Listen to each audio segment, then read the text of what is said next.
All right, ladies and gentlemen, welcome back to the channel. I'm your host Ryan here. Welcome back. Got a lot of news for you as always. Before we get into the news, let's get you with the intro, and I'll be right back.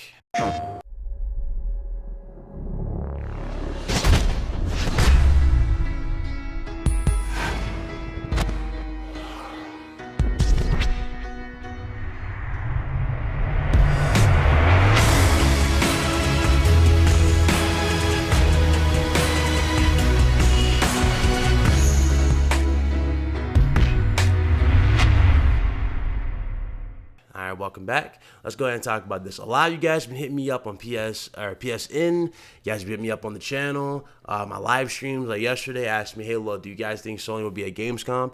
Now, we haven't had a legit word for Sony since this article right here. Now, this is from June 16th of this year. So keep that in mind. That's how long it's been since Sony actually gave a hint that they might be at E3. So let's go ahead and read the hint. Sony hints at Gamescom 2017 attendance. It would be nice to do something in Europe this year. That's what they said. Now, will they show up? Well, there's already talks of Shenmue 3, which is, I think, a PS4 exclusive, if I'm not mistaken. Shenmue 3 will be at Gamescom this year. So if that's at Gamescom this year, they could very well be at Gamescom.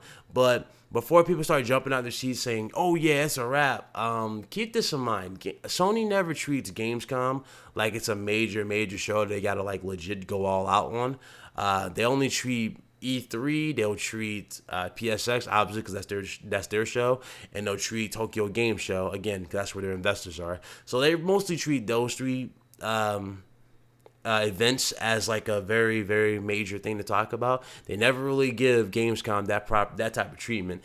But if they do show up, the only thing I'm expected to see, probably the same games we saw before, Spider-Man. I would like to see a new gameplay of Spider-Man, like a new demo. That'd be great. That'll tie me over for a little bit, a new gameplay for that.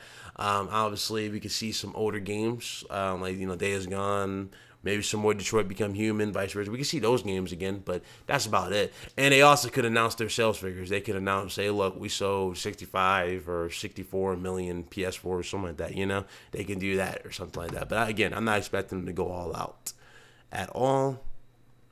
If I go down here, this is for everybody that's going to be at Gamescom. So EA, Microsoft. So expect Anthem to be there, obviously, Microsoft. So if Sony doesn't show up, obviously, Microsoft wins Gamescom. So there you go. If they don't show up, Microsoft will win Gamescom easily. And that's about it. So let's go ahead and move on to the PlayStation news.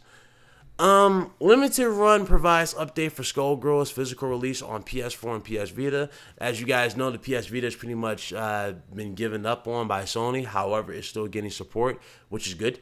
So that's good for those who still have Vitas. As far as Vita's concerned, though, I haven't really gotten one. I wanted to get one. I heard good things about it. It looked good. I held it a few times in my hands. When I was at Target and whatnot, I felt it at good times in my hand. I thought it was a cool little handheld. But I actually played a Uncharted one. That's why I played on it. I thought it was good. It's a good handheld, 1080p to screen, all that jazz. But the problem with the PSP is not just the fact that it didn't have as many games. Like, it didn't have. It's not really that. That's not the problem. Like, the games wasn't the problem.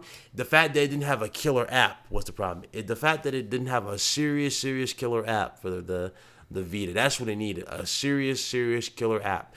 The moment it got a killer app, that's when, it would have done well. Didn't have a killer app. Now, a lot of people might argue that the PSP didn't really have a serious killer app. Well, keep in mind, the PSP had a lot of good ports and a lot of good spin-off type of games that really sold it. We had NFL Streets. We had Dragon Ball Z. We had Ape Escape Academy. We had Liberty City Stories on it. There was a lot of support for the PSP, man. A lot of support. So that's what sent that system, selling like crazy. That system sold like 90 million units. So that's pretty good for a handheld. As far as Vita's concerned, the Vita is stuck below 20 million. If I'm not mistaken, it hasn't sold 20 million yet. So, but what's crazy about the Vita also, the Vita, it was powerful. It can do everything, and it can also do something that the Nintendo Switch apparently can't do, and that's do voice chat while you're on the device. It doesn't need no app to do this. You can do the voice chat. You can talk through the Vita and do this in the chat. You can do all that on a Vita. And again, it just didn't have the killer app to sell it. If it had a killer app like like Nintendo has with Pokemon, it would have been all right. But again, it doesn't have that, and that's a shame. That's a shame. It really is a shame. Nope. So they will have as far as us getting a PSP 2, I highly doubt they'll do it. Nintendo just is the king of that realm. Nintendo stepped it up thanks to the PSP, so they stepped it up in that realm in terms of the handheld department. So what can you do, man? What can you do?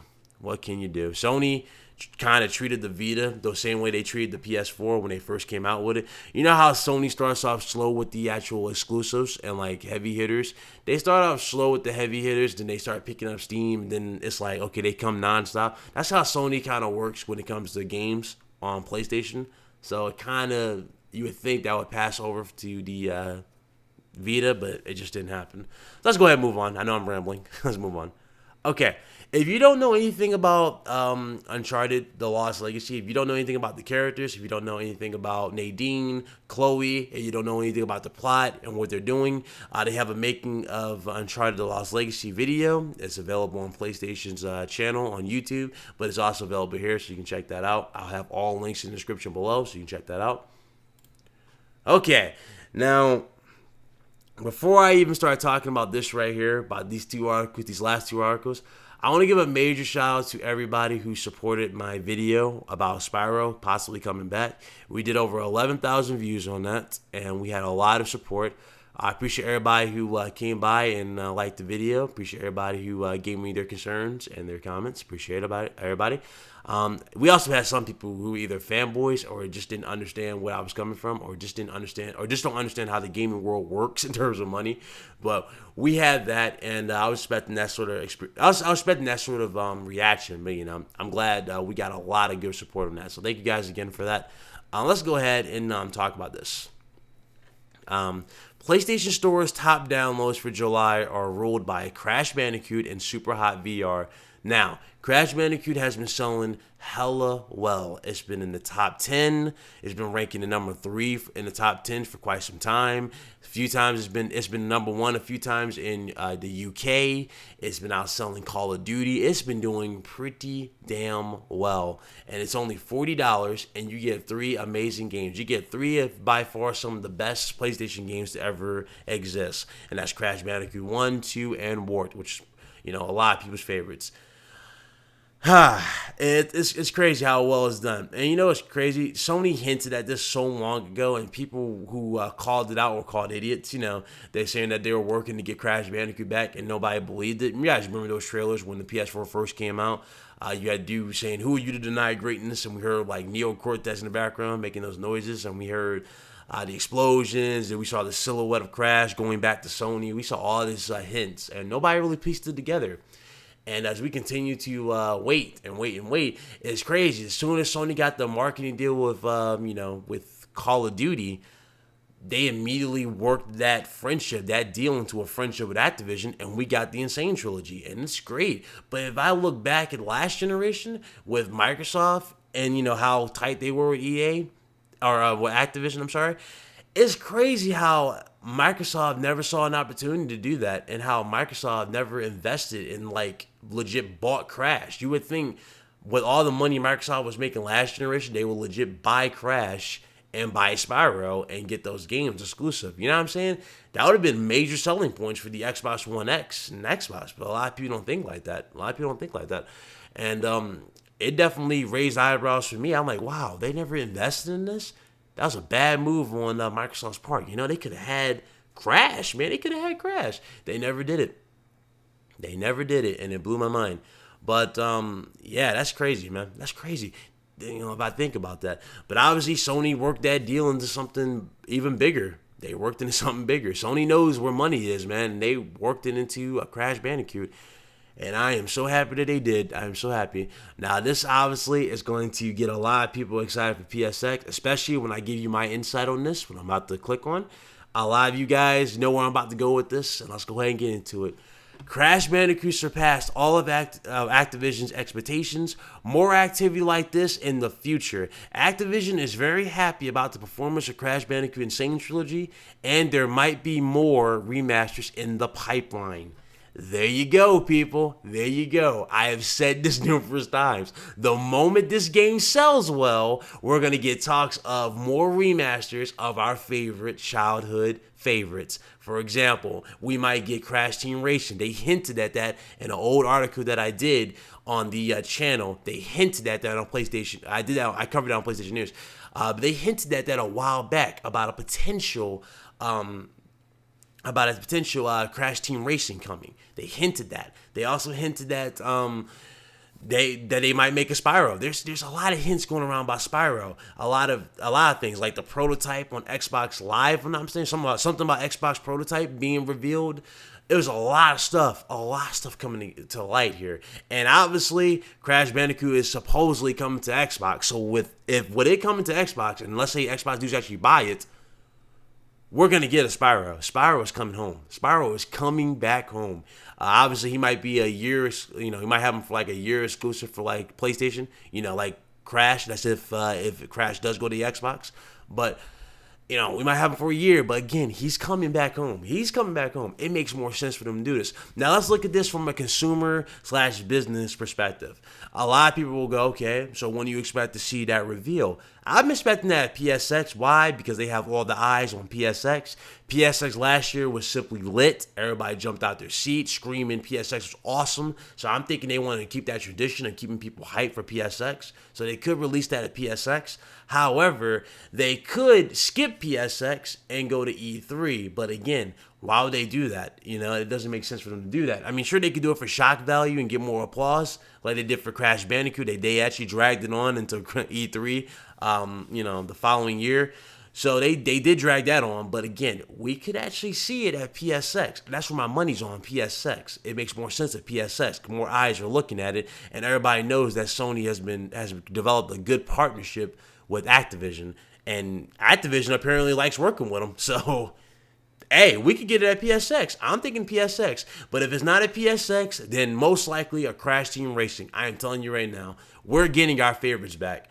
I'm going to link the Spyro video where I did my analysis of that. If you guys want, I'll probably link that at the end of the video. And I'll also link, my Crash video where I platinumed the entire series. So I'm just letting you know, yes, I'm talking good about Crash, but at the same time, I platinumed Crash. I played all three. I platinumed it. So I'll let everybody know that, yes, I support what I hype up. I support it. So that's about it, man. I have nothing else for me to really say, man. It's going to happen. We're going to get our favorites back, without a doubt. And I cannot wait for E3. Or, I'm sorry, for PSX and E3, really. But I cannot wait. It's going to be a great year for PlayStation. Obviously, we got Death Stranding that we definitely got to see. We got The Last of Us 2. We got a lot of stuff. We got Sucker Punch's new IP that we still don't know what it is. We got From Software's new IP, or IP they've been hyping up and working on. Could it be a Bloodborne 2, or could it be a brand new IP? We shall find out at PSX and Tokyo Game Show this year. So a lot of news coming for Sony, man. A lot of news, and I'm happy. So hope you guys enjoyed the video. Shout out to all the new subscribers. We're almost at 800 subscribers. Thank you guys again for all your support.